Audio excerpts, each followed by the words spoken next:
Welcome to Tokyo Wave, recorded in a live studio in Harajuku, Japan, with your hosts Aaron and Parker.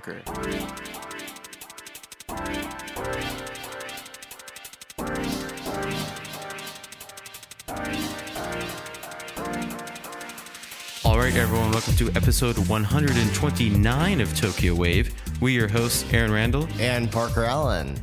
On Tokyo Wave, we bring you weekly updates from our studio in Harajuku. Join us in segments featuring this week's top news, political happenings, business, and random garbage. To get us started, here are this week's top news highlights.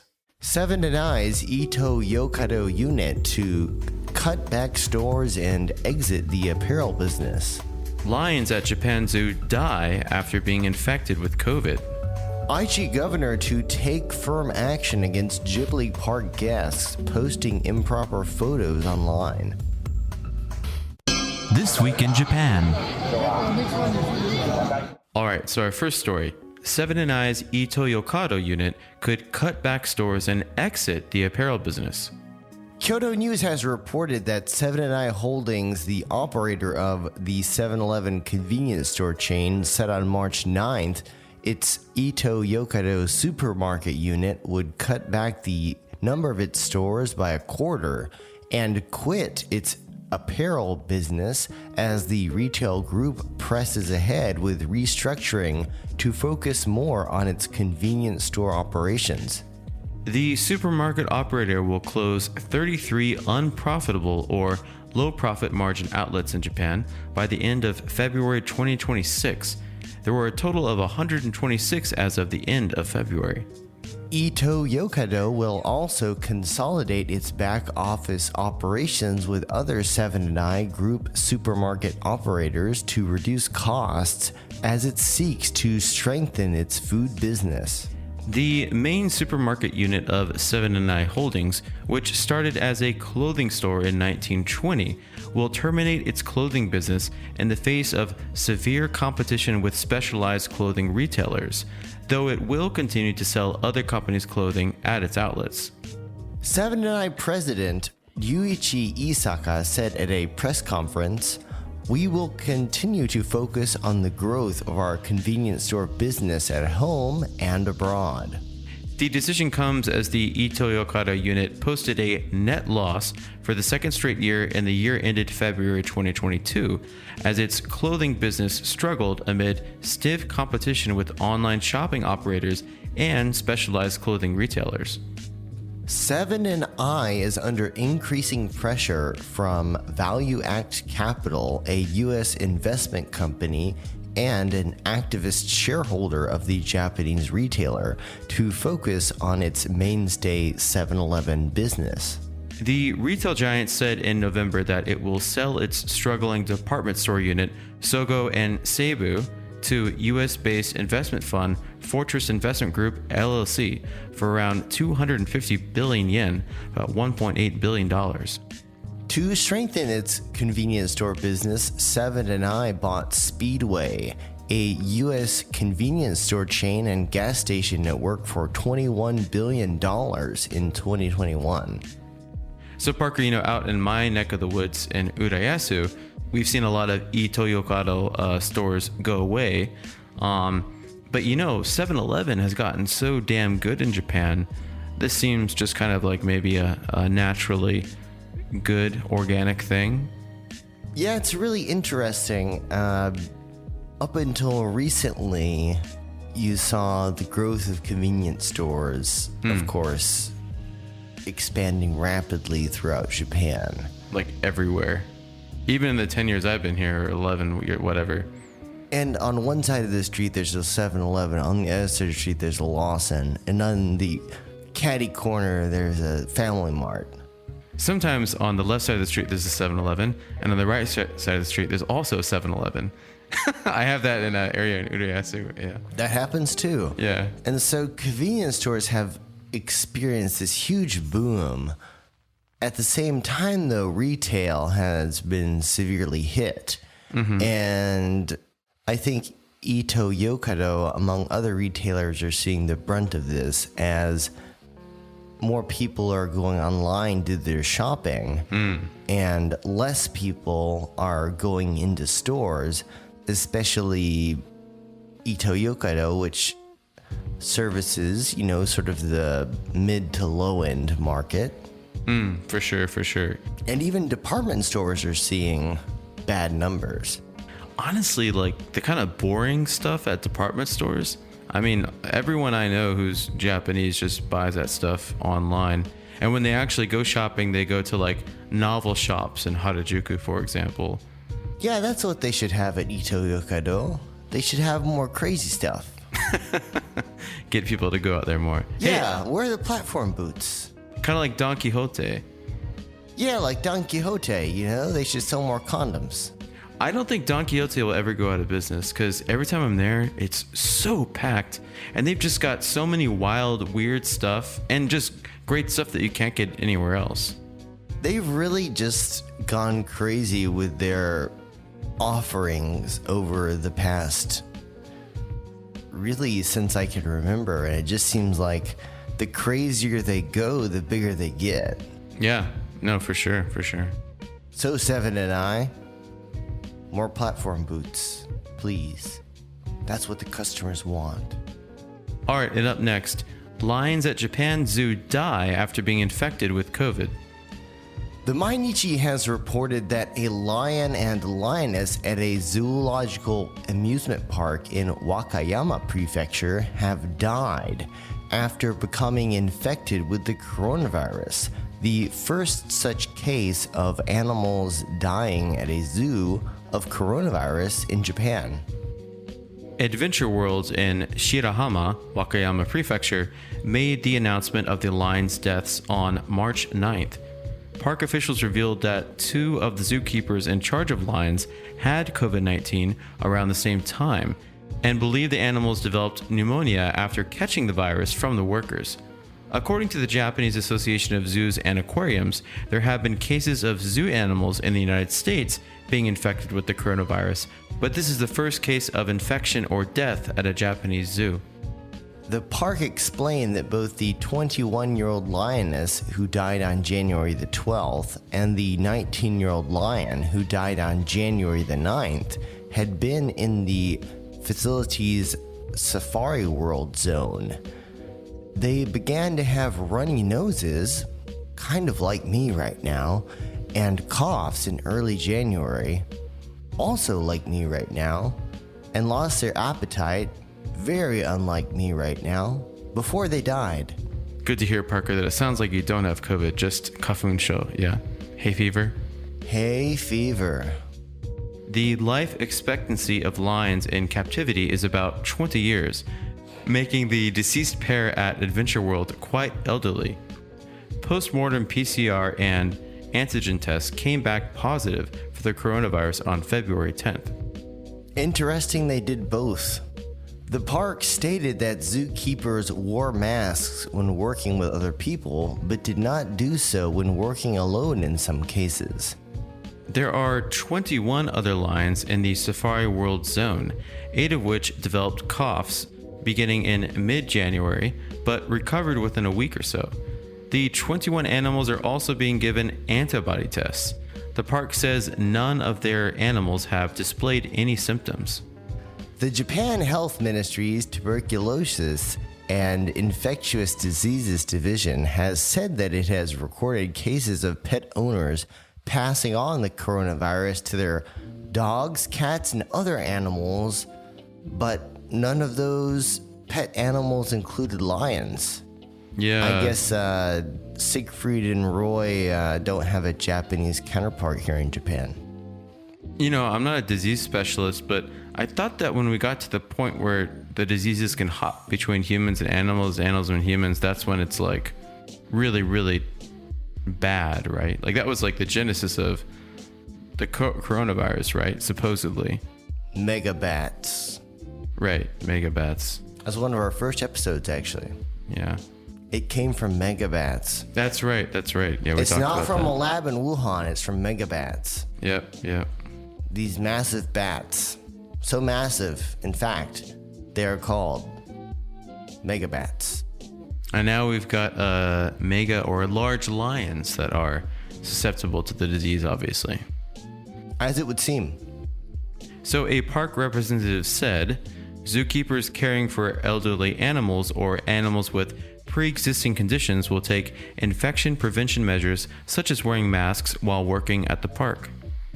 You just take out animals. I mean, zookeepers caring for the elderly or people with pre-existing conditions won't take infection prevention measures such as wearing masks while working at the facility. It's like they just Googled it, found the statement, and added animals. Yeah, it sounds like a lot of other statements we've read on the show here before. Yeah. Up next, Aichi governor to, quote, take firm action against Ghibli Park guests posting improper photos online. The Mainichi has reported that Aichi Governor Hideaki Omura on March 9th expressed his anger over inappropriate photos of characters displayed at Ghibli Park posted on Twitter, such as with people touching the breasts of statues. Omura said, quote, it is extremely regrettable. We will take firm action because Ghibli Park is located within our prefecture's park.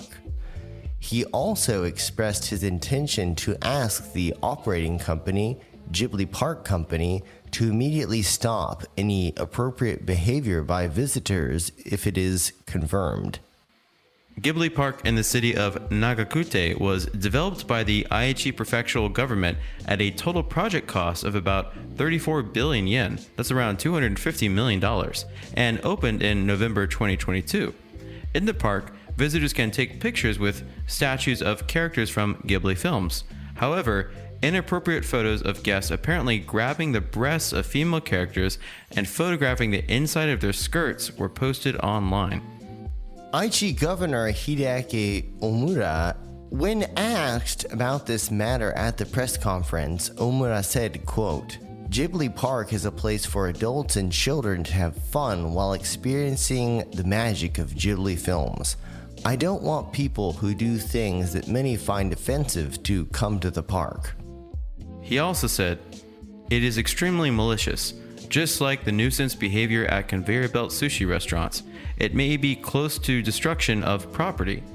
He then added that if the person who took the inappropriate photos is identified, the prefecture will have no choice but to take severe measures, indicating that he would consider taking legal action as well. Meanwhile, Ghibli Park told the Mainichi Shimbun, quote, we will refrain from commenting on this matter.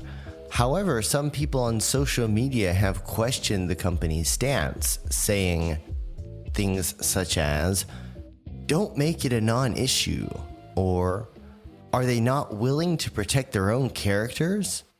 Ghibli has always baffled me as a company. The way their public stance on things or non-public stance, really their non-public stance and their non-presence, just anywhere and everywhere. They're a weird company. Up next on Yene and Abilyal, the government of Japan released a detailed roadmap of their Web3 plans earlier this week, titled, you're gonna love this, Approach to Developing Web 3.0 Business Environment from Token Economies to the Foundation of Society 5.0.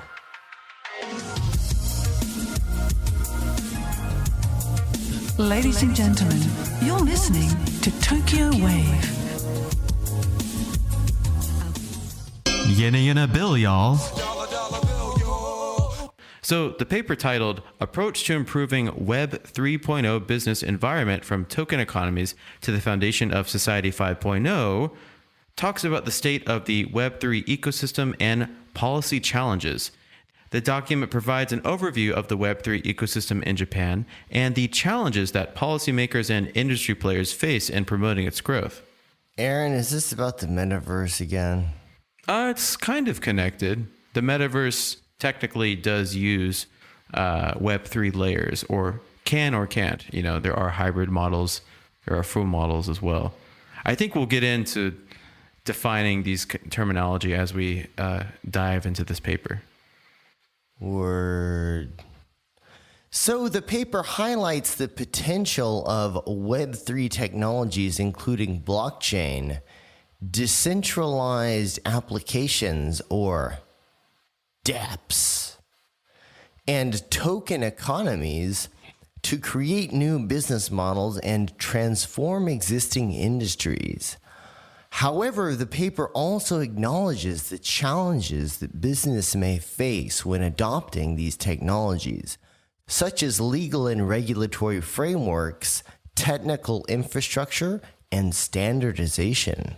To address these challenges, the paper proposes a multi-pronged approach that includes collaboration between industry, government, and academia, standardization of technical and legal frameworks, and the establishment of trust and security measures. The paper also emphasizes the importance of education and awareness raising among businesses and consumers to promote the benefits of Web3 technologies.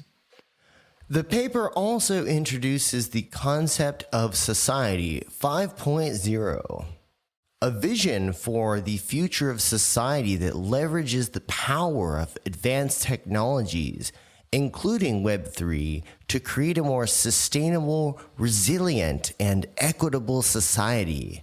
The paper proposes that Web3 technologies can play a critical role in achieving the goals of Society 5.0 by enabling decentralized and transparent systems, creating new business models and revenue streams, empowering individuals and communities, and making Mark Zuckerberg into even more of a robot. All great things. So overall, the paper provides a comprehensive approach to improving the Web3 business environment and highlights the potential of these technologies to create a better future for all. So Aaron, what the hell is Web3? So Web3, if you were explaining this, maybe to someone in elementary school, Web3 is like a new type of internet that lets people do things in a different way than they did before. It's a bit like playing with new toys, but these toys are really powerful tools that help people do things they couldn't do before.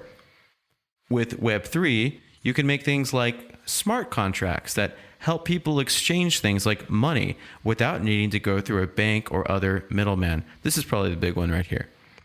You can also use Web3 to make things called decentralized applications, or dApps, as you mentioned earlier. These are apps that work differently than the apps we use now because they are run on lots of different computers instead of just one.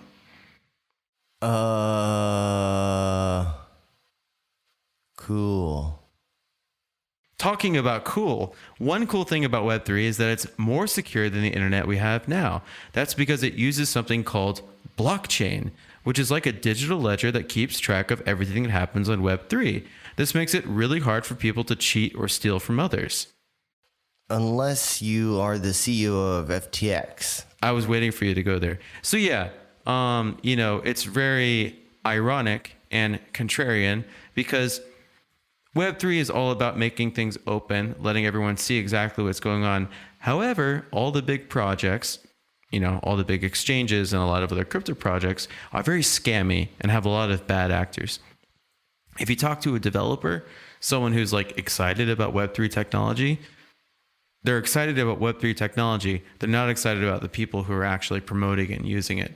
We have a huge problem right now with, people in crypto and Web3 that are extremely bad actors, and they're controlling the majority of the market, and they're just getting, VC money to bootstrap whatever concatenation of buzzword, company they have, and then they play hot potato with that company, and whoever gets stuck with the company last loses. So, there's a lot of get rich quick stuff going on as well. And Lamborghinis. Oh yeah. So Web3 is also known to be more private than the internet we have now, or should be. That's because you don't have to give away as much personal information to use Web3 as you do with other websites. So, in summary, Web3 is a new way of using the internet that lets people do things like make smart contracts, use dApps or decentralized apps, and be more secure and private online. So, okay. I still have no idea what Web3 is, but thank you for your explanation, Dr. Aaron. This whole Society 5.0, it's been a buzzword that I think the Japanese government has created because, Society 4.1 didn't sound as cool. Never stopped at Microsoft, but, The Society 5.0 is a totally new thing. We've shared this article with some other friends and developers. That's a Japan-centric terminology. That's not being used by anybody anywhere else. So I don't know what happened to Society 4.0 and 3.0. So, yeah. They patched it. Yeah. Maybe just to kind of like, maybe to kind of seal up the Web3 thing. This is a conversation I've had with people since the whole metaverse unveiling at Facebook and stuff, which has failed terribly. You said the wrong thing. It's called Meta now. Well, the company's called Meta, but the Metaverse project. At Meta. Right. Which is really meta. So Parker, personally, an example of Web3 or the Metaverse, whatever, working in a really nice way or a way that makes more sense is imagine you're in middle school and you're playing an online, an MMO, an online multiplayer RPG game, like World of Warcraft or something. And you and your friends all log in, you're in the same space, and you do some stuff that you do in a video game. Like you go around and kill a bunch of monsters and you earn some kind of coin in the game, right?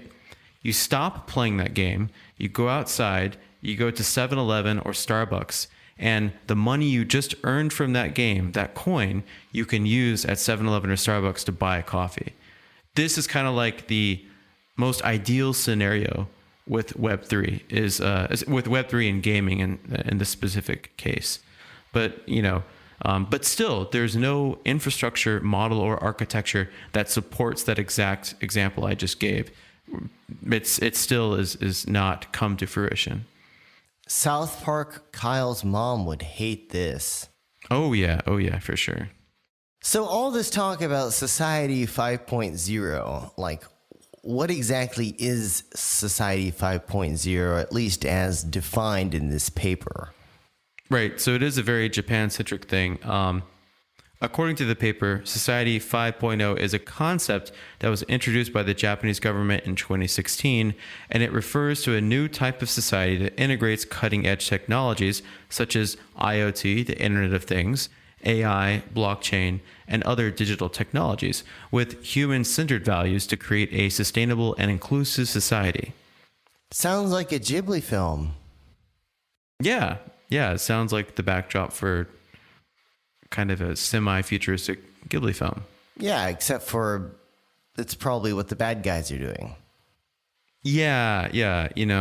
It's funny because when Mark Zuckerberg came out with his idea for the metaverse and a lot of the other, the example I just gave about gaming, all the people that are kind of coming out with this stuff they don't seem like the good guys. It's a lot of the bad guys are kind of promoting this stuff, which kind of sucks. Well, it's kind of like flat screen TVs. We won't get into how those became such a thing, but it certainly wasn't Disney movies. Actually, I don't know the story there. The Society 5.0 concept envisions a society in which technology is used to solve social problems and enhance the well-being of all citizens. It aims to create a super smart society where all aspects of life, including transportation, healthcare, education, and industry, are connected and optimized through the use of digital technologies. So this is sounding more like the example I just gave you, right? Where you're in a video game, you do something like you beat a dungeon, get some coin, and then that coin can also be used in the real world to buy a cup of coffee. It can be used to, go to the doctor and get an eye exam, for example. It can be used you can pay for some of your tuition with some of the coin that you've earned in the game.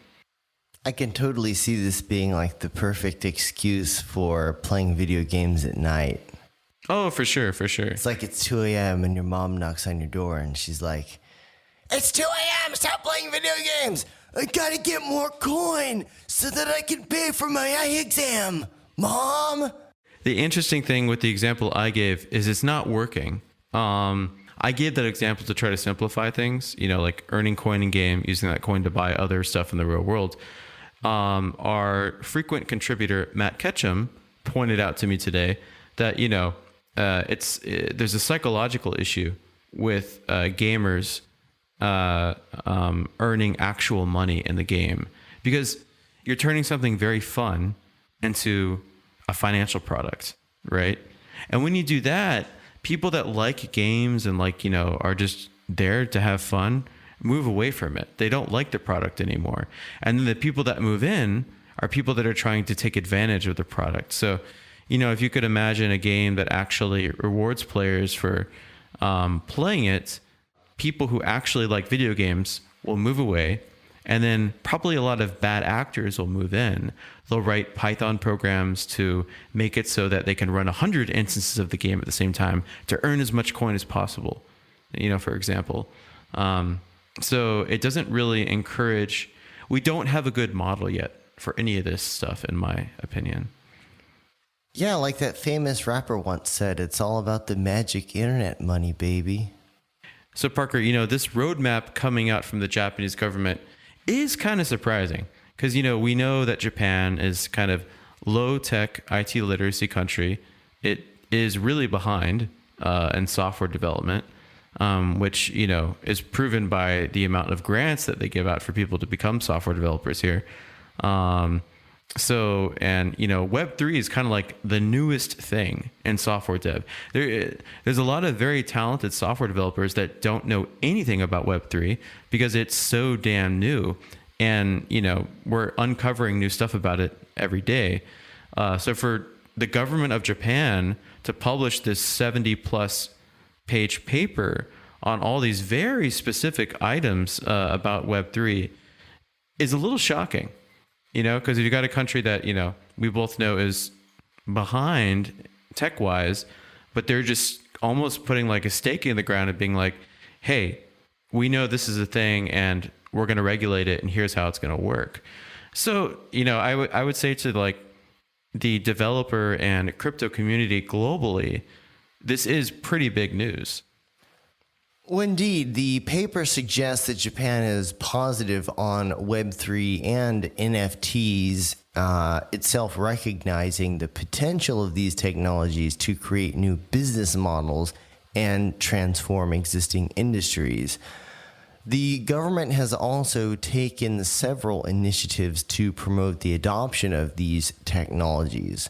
For example, in July of 2021, the Japanese government introduced new regulations for crypto exchanges, which aim to enhance the security and transparency of transactions. These regulations require exchanges to obtain government approval and to implement robust measures to protect user assets and prevent money laundering. Unlike any of the exchanges in the U.S., apparently. I hope that most of them are, held to the same standard, and there is a certain kind of KYC, KYB going on. But, regulation is always a good thing. KYC, KYB, Kentucky, what? Know your customer, know your business. Okay. Yeah. It's just, if you're a user somewhere, if you get KYC'd, it means that the product you're using wants to know more information about you to make sure you're not like a bad actor or a bot or something. You're an actual human. So there's no delicious herbs and spices. No, not in this KYC, no. Damn. So the Japanese government also launched several initiatives to promote the adoption of blockchain and Web3 technologies in various industries. For example, the government has established the Blockchain Collaborative Consortium, or BCCC, a public-private partnership that aims to promote the use of blockchain technology in various industries, including finance, logistics, and healthcare. The BCCC has developed several blockchain-based solutions, such as a supply chain management system for the seafood industry and a platform for trading renewable energy certificates. That doesn't sound dangerous at all. So regarding NFTs, Japanese companies have also shown interest in this emerging technology. For example, in 2021, Sony Music Entertainment announced that it would launch an NFT platform for music artists, allowing them to sell unique digital content directly to their fans. The platform will use blockchain technology to ensure the authenticity and ownership of the NFTs, and also probably contains lots of DRM software that you can't get rid of, like everything else that Sony makes. So, in conclusion, Japan appears to be positive on Web3 and NFTs. The government and private sector are actively exploring ways to harness the potential of these technologies to create new business models and improve overall business environments. Square Enix recently doubled down on Web3 gaming. The examples I was giving earlier that really up till now have not worked, they really seem to want to solve that or come up with a good, financially successful solution for that. Final Fantasy 5.0. Yeah, there's already been a 5, but yeah. No, but there hasn't been a 5.0. Exactly. And that totally seems like something that they would do. Oh, yeah. Oh, yeah. Imagine it now. And society is in parentheses. It's Final Fantasy parentheses society, then 5.0. Oh, yeah. So I was going to ask you, what are the goals and milestones the government has in mind regarding Web3 in Japan? But it doesn't sound like there are any specific goals or milestones. Yeah, there wasn't anything specified. There was a lot of forecasting in the paper that went into like what they think things are going to be like in 5 years, 10 years, etc., which is pretty interesting coming from, a G7 country government about Web3, right? But one thing is that Japan has launched several initiatives to promote the adoption of these technologies in various industries and to create a favorable business environment for blockchain businesses. So one of the key initiatives of the Japanese government is the Blockchain and Distributed Ledger Technology, or DLT, study group, which is like a delicious sandwich but different, which was actually established back in 2016 by the Ministry of Economy, Trade, and Industry to explore the potential of blockchain and other DLTs. The study group has published several reports outlining the potential applications of the blockchain and the regulatory challenges that need to be addressed for promotion of their adoption. No bacon anywhere. Not yet. No bacon. Yeah, we don't have that yet. So overall, the Japanese government is taking a proactive approach to promoting the adoption of Web3 technologies, and it's working to create a favorable business environment for blockchain-based businesses. While there are no specific goals or milestones for Web3, the government's initiatives aim to facilitate the development of innovative applications and business models that can contribute to the growth of the Japanese economy. And Society 5.0. Don't forget about that. Coming soon to the Final Fantasy series. This is one of those things, in my opinion, that if the Japanese government's really going to start pushing this, and by the way, this paper was all in English. Okay, so, it's from Medi, all in English. This is kind of the thing where it might be crazy enough that it will work in some ways to help promote the local economy here, because God knows we need it here in Japan, especially attracting crypto companies, Web3 companies, investors, VC financing into Japan. So yeah, it could be very exciting if people take notice. I think, the Japanese government is just really, really bad at communicating these kinds of things, right? They probably have a group of people. The paper reads very well. Me and my colleague were reading through it all day today, but it needs to get in front of the right people to actually make an impact. And hopefully those right people know how to use the internet. Absolutely. And hopefully a lot of them are actually not in Japan. This is going to hopefully attract a lot of foreign investment. So, people coming from other countries that, hey, okay, if Japan is this positive on Web3 and wants us there, why don't we set up business in Japan? Wait till they learn of the magic of stamps. They're going to be developing Web3 technology, but at the same time, they have to use stamps, facts, write everything down. Yeah, it's going to be a very interesting dynamic moving forward, I think. Stamps, guys. I'm not talking about like stamps you put on letters, like stamps carved out of pieces of wood. Oh, yeah, that you have to dip in super red ink to verify all of your documentation. If you really hate the environment, you can use a bullhorn or a elephant bone as well. Really? They have those? Yep. Oh, I didn't know that. It's the only developed country in the world that has not banned elephant bone or tusk yet. Because, it looks really cool. And I can just imagine a bunch of Japanese shachos sitting around stamping a contract, and one of the guys is like, this is elephant. What elephant tusk? Tusk. This is a elephant tusk, and everyone in the room is like, whoa. I'm not promoting it. And then one of the shachos secretly plans a scheme to brutally murder all of the other shachos. Wait a second. Are we talking about a Hollywood movie that happened in the last 30 years? I think we can call this one Japanese Psycho. Ooh. Yeah. Bone. Why has no one made... Dude, this would be a great scene. All the Japanese shachos are like showing off their hankos, right? And like, they keep getting better and better and better. And one of them is, Bone. Yeah. That was in the fucking American Psycho. Yeah. Yeah, Bone. What was it? Except for it wasn't a real bone. Yeah.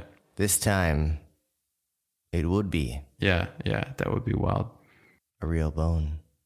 But Parker, I'm not sure how excited you are. I'm definitely excited that the Japanese government, as everything we know about the Japanese government being and all of the kind of ways in which they're very slow to adopt new things, slow to recognize new things. I'm excited that they came out with this paper, just kind of, dropped it. And this could be something that could really promote foreign investment here in Japan.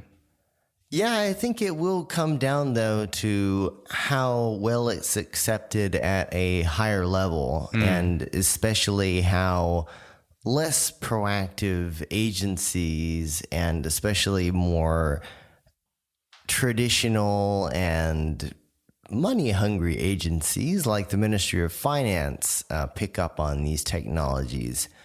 Of course, while the Ministry of Economy and the Digital Agency, among other agencies and ministries of the government, might be very high on this technology, the Finance Ministry likes money. Oh, yeah. And if they see magic internet money, they're probably going to want some of that magic internet money. Well, the biggest problem in Japan right now is the capital gains tax on cryptocurrency. So if you buy crypto and cash out, there's a 55% tax on it. That's if you cash out.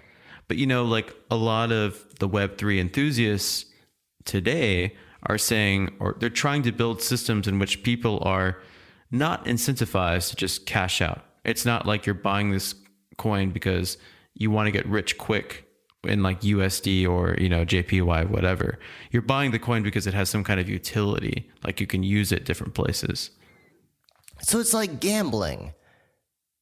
Like, you want people to just gamble to get more coins so that they can gamble more coins and gamble more coins. And stay in the casino without cashing out. Yeah. Exactly. That's not a bad analogy. Yeah. Somebody call Robert De Niro and Martin Scorsese. I think we've got a new movie for them. Yeah.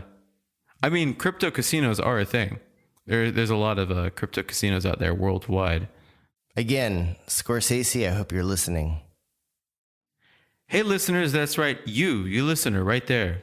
Who do you think should be our next guest on Tokyo Wave? Let us know. Drop us a line at wave@tokyowave.jp. We hope you enjoyed Tokyo Wave. If you haven't already, you can subscribe to our podcast on Apple Podcasts, Spotify, SoundCloud, or YouTube. Join us again next week on Tokyo Wave.